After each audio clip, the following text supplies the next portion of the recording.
Success Insight shares the stories of the people with passion and drive who make things happen in the world. Here's your host, Howard Fox. Hello, everybody. This is Howard Fox, and welcome to another episode of the Success Insight podcast. Our guest today is Barbara Artson. Barbara is the author of the historical novel Odessa, Odessa, a novel. And it is an Amazon bestseller in Jewish literature and Russian historical fiction. Just to give you a little background about Barbara, she is a retired psychoanalyst who has regularly contributed to essays and reviews of films and books to professional journals. In addition to a Ph.D. in psychology, she holds a BA and MA degrees in English literature and taught Shakespeare as a graduate student. Barbara Artson, we are so happy to have you on Success Insight podcast. Welcome. Well, my goodness, thank you so much, Howard. That's a wonderful introduction, and I'm so appreciative of your having invited me to participate in this and for me to be able to talk about my journey and also to give a shout out to my wonderful publisher, She Writes Press. Can I do that? You can most certainly do that. So as we talk a little bit more about what it was like working with a publisher, we don't often have that discussion, but I think now that you've brought it up, we'll talk a little bit about that as well. And what I would love to do, Barbara, is maybe learn a little bit more about you. And I'm really intrigued. How does one go from being a psychoanalyst and psychologist and have degrees in English literature? How did you choose one versus the other? And now you're an accomplished novelist. So tell us a little bit about your background. Well, that's really interesting. It's an interesting story. I'm a child of working class parents, and I'm the only one in my immediate family that went to college. And so when I was first married, and I'm talking about in my 20s, I had never gone to college. And it was the first time I had an opportunity to do that.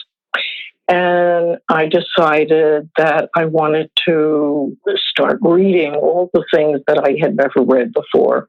And so where do you do that? You go into English literature. And I started out as an undergraduate when I was 33 years old in English literature. And then I found out, oh my heavens, you can do a master's degree too. Wow. And so, well, of course, I was going to do that. And I started my master's degree, and I was accepted at UC Berkeley for a Ph.D. in English literature. But then I had a private incident in my life, and it meant that I could no longer continue to do what is typically the average Ph.D. in English literature, and that would be 7 years. So my perspective in literature was always from a psychoanalytic viewpoint. Okay. And so it just seemed really easy to me to switch from a doctorate in English literature to a doctorate in psychology. And so I applied to schools of psychology, and that's kind of the story. Wow. And so you actually made this link between literature, English literature, and psychology. And that's very interesting. Yeah, I've always kind of seen it as I used to look at the psychoanalysis of characters on a page. And then the switch was to dealing with real life people and their real life problems. I see. Now, I was reading in some of your background material, you had a crossing of the paths with Charles Dickens. Can you tell us a little bit more about that? Well, that was when I was in graduate school. My focus was mostly on the 19th century literature. And I love Charles Dickens because Charles Dickens dealt with the underprivileged and the impoverished. And he took a look at capitalism and how the railroad specifically ruined some people's lives. So it was in my last semester before I was getting my master's degree, and I was asked to write a paper on the narrative voice of Jane Austen. Well, I had done that so many times, and I mean, somebody's narrative voice. It may not have been old Jane Austen, but I said to my professor, look, what I'd really like to do is I'd like to finish the last unfinished novel of Dickens, The Mystery of Edwin Drood. And to his credit, he was a great guy. He said, really? Okay, go to it. Fantastic. And so I had a wonderful experience. I sat down. I wrote all of the threads. It's a mystery, and all of the things that needed to be looked at in order to finish it. And I wrote out this kind of outline of what I was going to do. And then I sat down and I put my fingers on the keyboard, and none of it happened. It started and writing itself. It felt like that to me. I know it wasn't. There was something very deep inside of me that it touched. And so therefore I sat down and started writing, and I had what I call this magical experience of literally sitting there and being surprised when something happened. Oh my heavens, And that experience was amazing. And then at that point is when I switched to psychology. And I knew that I had to write a novel, that it had a novel inside of me. Okay. Was this kind of the initial spark for Odessa, or was that on the radar? No, that was absolutely it. I wanted to have that experience. And so when I was coming to the end, when I decided that I was going to be retiring and I better sit down and I better write that novel if I was going to do it. I had turned 70 and I said, okay, you're not going to do it now, babe, or you're never going to do it. Okay. And once again, I did not know what I was going to write. And I sat down and put my fingers on the keyboard. And then the very first line of the novel appeared, and I knew what I was going to write.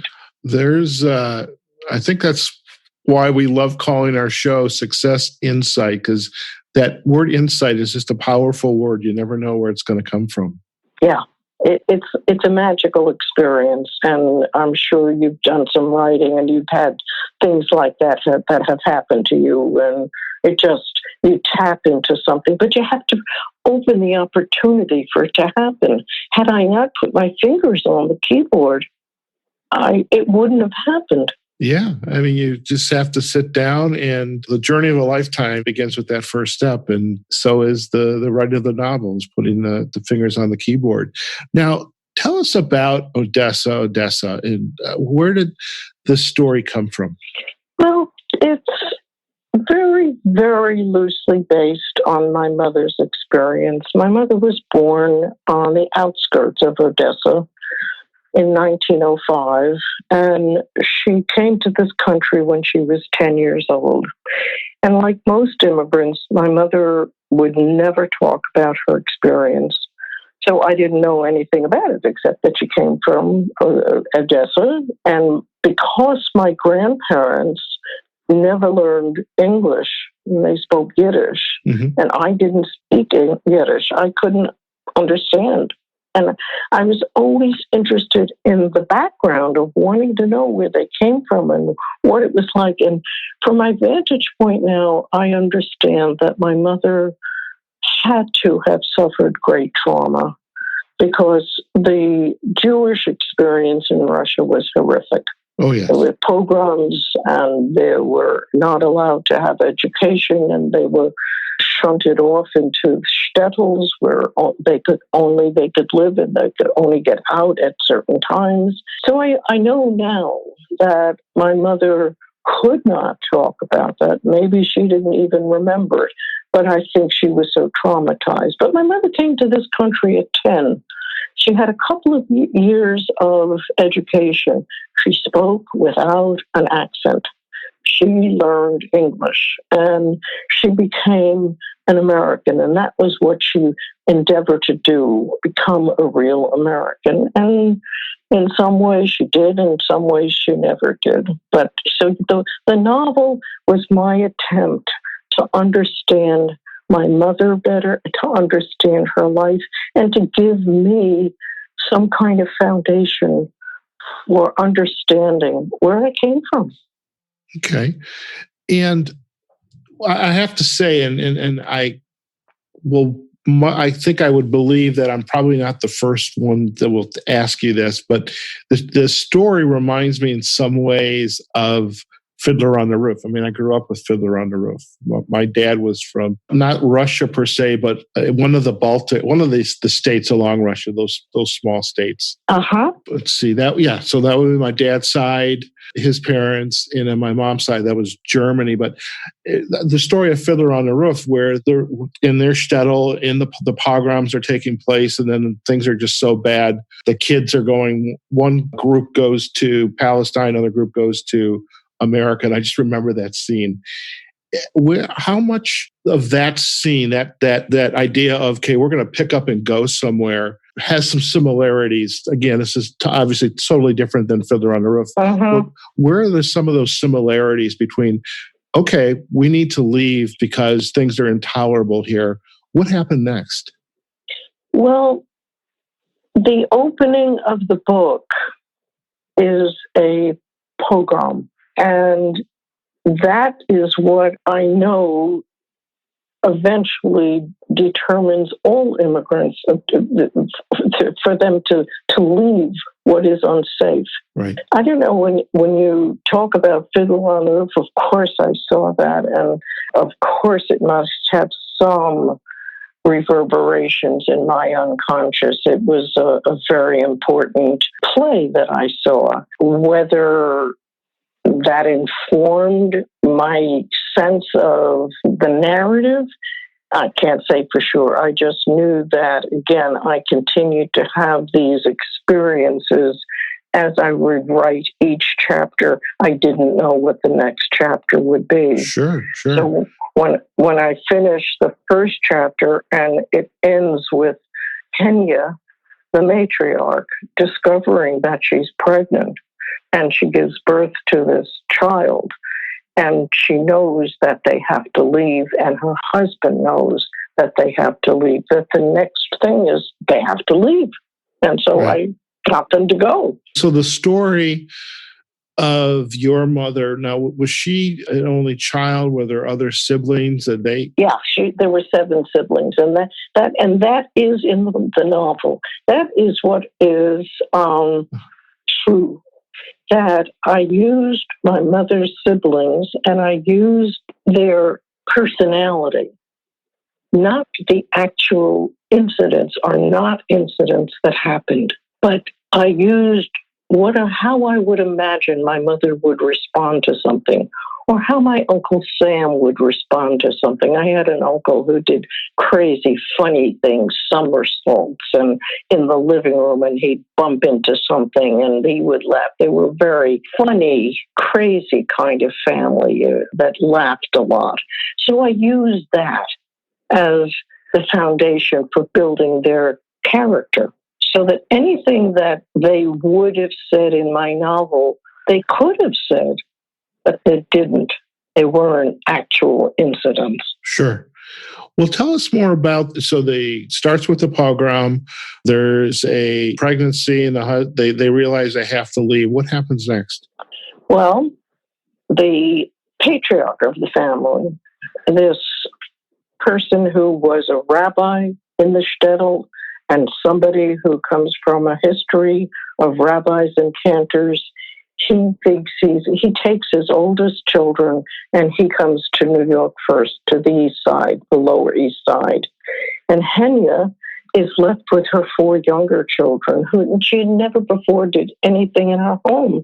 I mean, she looked after the home. She made the Shabbos, she made the Sabbath meals, she did whatever the wife of a rabbi did. But all of a sudden, he's gone with the older children, and she's left with the responsibility of getting them to the new world, which she does. And that's the next part of the story. And then she and her 4 younger children leave on the Lusitania. And by the way, my mother did come over on the Lusitania. Oh my, that's a story.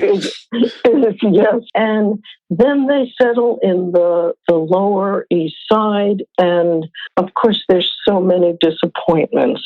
Mendel thinks that he is going to become a rabbi or an assistant rabbi, or that he's going to continue to teach. Well, he doesn't do that. And what he does do, and this is, in fact, what my grandfather does, he pushes a push cart and sells rags. Oh, my.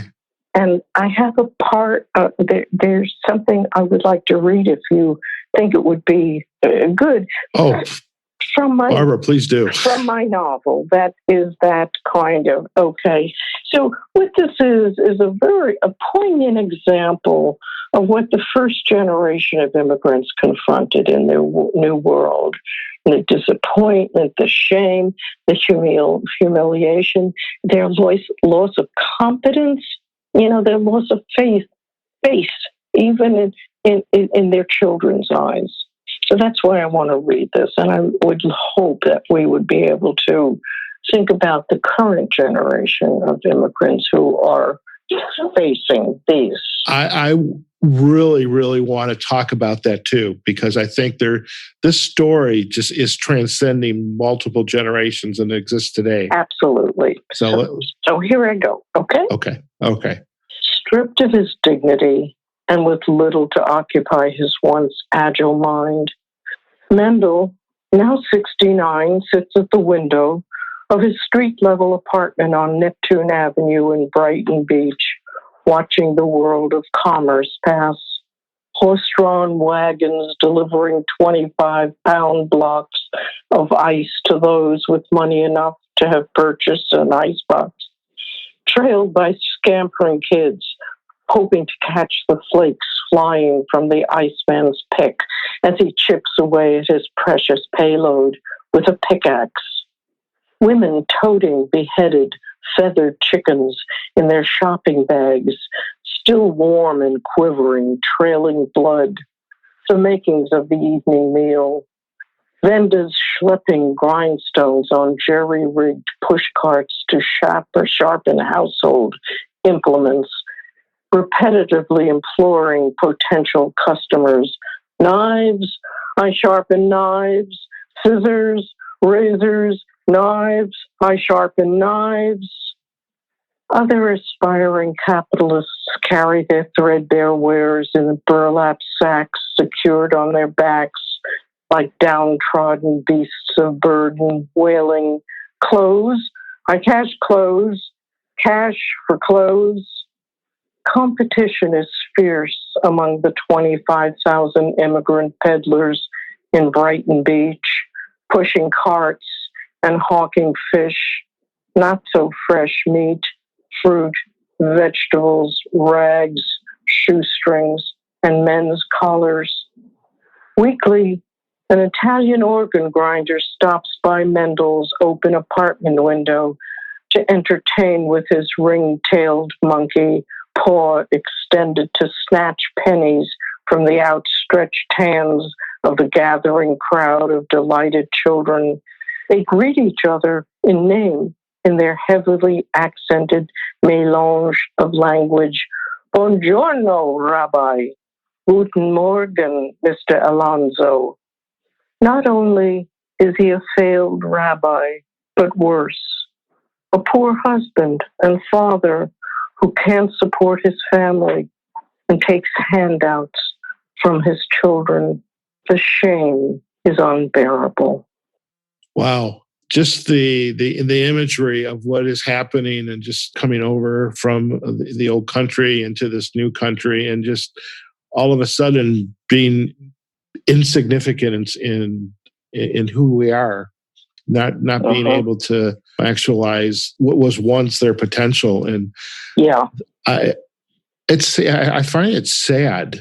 What is ultimately in Odessa, what is the arc here? I mean, you've got this experience with this man, 69 years old, a rabbi, and the children.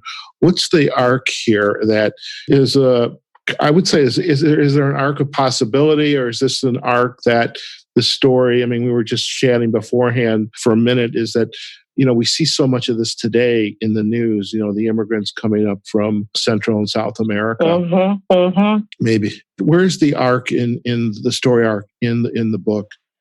Well, it goes from that generation to the second generation, the people who would be my mother's generation, and their attempt to make themselves into good Americans and to live the American life. And of course, they do establish something that is better and safer. And actually, they set the stage for their children, which would be my generation, the third generation of children, sure, to pursue professions, to feel the safety of their world, to not deal with the same kinds of things that grandparents and parents had to deal with.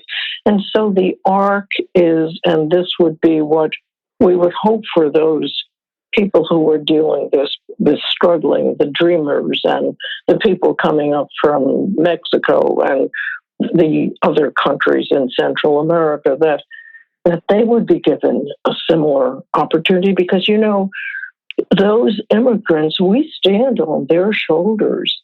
We have the Einsteins, and we have those people who built our community, and that we are the benefit from those immigrants, the Irving Berlin, songwriters, all of these people that gave to this country, they're all immigrants. We're all immigrants, aren't we, Howard? Oh, most definitely. What do you think your characters in the book would say to the individuals that are in our news today? Those immigrants coming up from Central South America, coming in from Africa, other parts of the globe. What would your characters say to them? What do you think? That's a really interesting question. I guess what I think they would say is that you don't lose hope. That, first of all, the people who are coming up from these Central America countries are people who have already a vision of a better life. They are already resilient. And to stand with that resilience and with their determination, and it almost feels like I don't even have to say it to them, because those people who have separated themselves out are already heroes to some degree, and they will be the people who form the backbone and on whose shoulders their children and their grandchildren will stand to make that change for themselves. I guess one of the things I would say, if it were Mendel and Henya, look at what we did. We did it. And I think that is the important point, is your characters came over and they were new immigrants, and there were new immigrants even before them who suffered as well. Uh-huh. And now they have suffered, and they somehow have navigated through adversity to make a life for themselves. And it tells me, informs me that the same story is going to be repeating itself with the folks that are coming into this country today. We cannot, my feeling is we can't shut that off. I mean, there are folks in this country that might like to shut it off and this evolution, but it is inevitable. I think it's inevitable. Uh-huh. So the immigrants today are suffering in some of this, not the same, but similar ways that your character suffered in those early days coming over. I'm curious, what has been the reaction to individuals who have read the book? Because I'm thinking, I'm at the age, my grandparents have been deceased for many years, so they were the siblings, they were the Henyas of the generation in some ways. So they're gone, but You never know. But I'm curious, what has been the reaction to the book and to the stories? I've been in awe. I mean, I can't, I just feel so honored and so privileged that my book has spoken to so many people. And the response is awesome. That many, and where I've had some really one-on-one incidents, I've gone into homes where people have book clubs and they've asked me to talk. And what it's opened up for them, sometimes they don't even talk about the book. They talk about their own experience as the child of an immigrant, or as an immigrant, or the grandchild of an immigrant. And I've had people break down in tears as they start to reflect on their own lives. So it's been an amazing experience. And in addition, I've had some wonderful reviews, and I've had people talking about how it relates to their understanding of what the immigrants of today are going through. So that's what my hope, my fervent hope for this book is that people would read it and recognize the desperation and the resilience of the previous waves of immigrants, all immigrants, that when they embark on these journeys, that they don't embark on them because they want to have a fun experience. They're leaving their home, their language, everything they know. And we need to be able to recognize that and put a hand out to them in the same way that I feel that some people put a hand out to my grandparents and to yours. Mm-hmm. Oh, most definitely. And I think my sense is that is going to be inevitable. I mean, it will happen, and we can't close down who we have become. And I think this is a great message that the book is communicating. And I was struck by a comment you made, the going in and doing the book readings, whether it be at a bookstore or in people's homes, it is amazing to me as a coach, and you know more of this as a psychologist, is so many things in our lives from our early childhood are hidden away. And so much of who we are is informed by our development. And I can imagine some of those emotional moments when there's this aha. It's like all of a sudden this childhood memory is just unlocked. Exactly. Because the words get triggered when you're doing the reading. What is next for you now that you are a published author? I mean, what's next on your agenda? Well, I've had some people suggest to me, well, what comes next, Barbara? What happens to those children of the grandchildren of Henya and Mendel? And what happened in the family in Palestine? And that lost brother of Mendel who got pushed out of his home because he was a socialist, and he moves to Palestine and starts his life there. So there's all of those things. But, I have to say that until I sit down, put my fingers on that keyboard. I knew you were going to say that. I don't know what's going to come out. And isn't that what's exciting about being an author or a coach, or you sit down with somebody that you're coaching and you don't know what's going to happen. You don't know what the dynamic will be between the two of you. And then all of a sudden, if you're lucky, something happens, something lights up.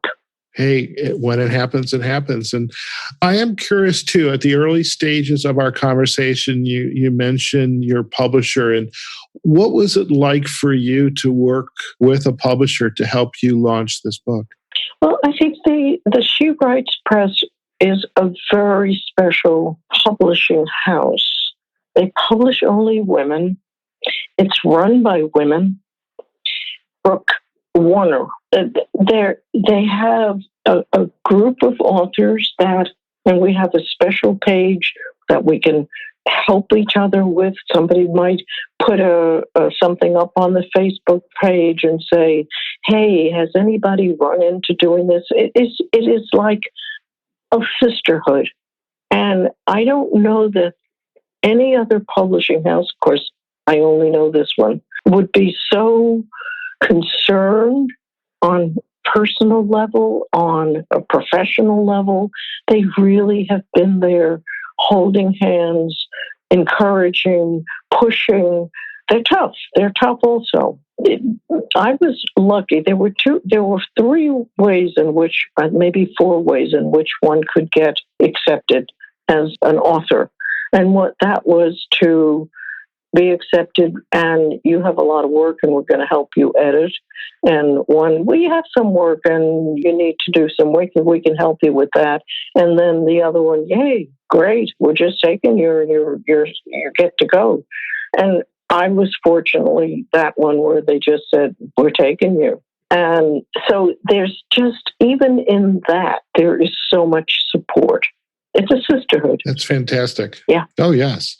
And we will work with you to get the link to Sister She Writes Press and include that within the show notes as well. And wonderful. And I would have to think, and correct me if I'm wrong, that your background in psychology and there's a lot of writing, a lot of essays, a lot of reviews, peer reviews.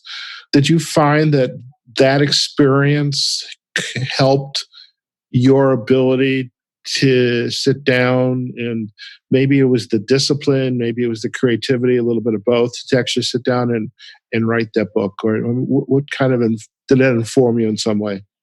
It's a totally different experience writing fiction and writing professionally. Okay. When I write professionally, it's not easy for me. I kind of puts it out, it's much more of a task for me. Somehow writing fiction is this, I open up the gates. As long as I open up those gates, it comes out. Okay. So I guess, yes, maybe the discipline that I have in certainly my education and writing a dissertation and all of that, it played some kind of a role. But for me, writing fiction is an awesome experience. And writing professionally is not, unless I'm finished. There you go. Another question that I'm curious about, in the story itself of Odessa stands on its own with the characters, and you're bringing a little bit of your history and background, so the autobiographical component of it. As you were writing the story, perhaps doing some research on it, having conversations about it, did anything surprise you about this process and about what you learned perhaps about yourself or your family, whether it informed what went into the book or just it was a surprise to you? Yeah, that's interesting too. What I accomplished in this, or what I saw, is my mother in a very different light. And I remember giving, at my institute has a forum where we present things other than our professional work. And I was asked, and I had just finished writing the first chapter. And they asked me if I would do a reading. And so I did. I read that chapter. And then people said, oh, was it your psychoanalysis, your individual psychoanalysis, that allowed you to have this different perspective of your mother? And I said, no, it was the writing of my novel that allowed me to see my mother for the hero that she was and for what she accomplished. Because in growing up as a kid with a mother that was not like the mothers of the rest of the neighborhood, I didn't think she was so great. And it took the writing of my novel and that was an aha experience. Oh my heavens. I mean, there were many times that I was writing this novel when I was weeping. Wow. I have to say, Barbara, one of the best aspects of doing the podcast is having a conversation like you are having now. And when my guest shares that insight, I mean, I had a guest the other day, Paul Wooderson, he was very much a faith-based background, and he had events in his life. And as he was talking in our conversation, the floodgates, so to speak, were opening up. And so that's special. And as a psychologist, you and as a coach, we have, I'm assuming this, so you'll tell me if I'm wrong, but somehow we just have to let the emotion flow. Absolutely. We're not here to give a hanky or, because you can stop crying now. You just let it go. Absolutely. Because you never know. Yeah, you never know where it's going to end up. And so your story of what you just shared is, I mean, that to me is what's special about having these conversations is you never know what insight is going to take place in the process, that whether it's a business owner for coaching, if we're talking about leadership development or work of fiction, nonfiction. And that's what I love about what you just shared. So I want to thank you for that, because I think that's what makes these podcasts so much fun, is you get that kind of insight is shared with our audience. Well, I think there's a similarity between working with patients and what you've just described for yourself, because that's what makes it so meaningful. These moments when you have an aha experience, or when your patient has an aha experience, or when you or I in this discussion have that kind of experience. Yes, it's what makes life meaningful. Fantastic. And on that note, Barbara, if our listeners would like to learn more about you and your work, where's the best place for them to go to do that? I have a website. It's Barbara Artson, author.com. Excellent. And you also have a Facebook page. And so what we're going to do is we're going to provide our backlinks to your webpage, to your Facebook, also to the book page on Amazon. And one of the things that I would love, if you're open to doing this, is we often include in our podcasts on the main webpage, if you have some pictures you're open to sharing. I mean, even the book cover, an image of the book. I just think it's so wonderful to kind of share imagery, because that helped inform what you were putting down on paper. So if you're open to that, I think our listeners and guests to our website would love that as well. Would love it. How about I give you some pictures of my grandparents and my mother? That would be fantastic. Fantastic.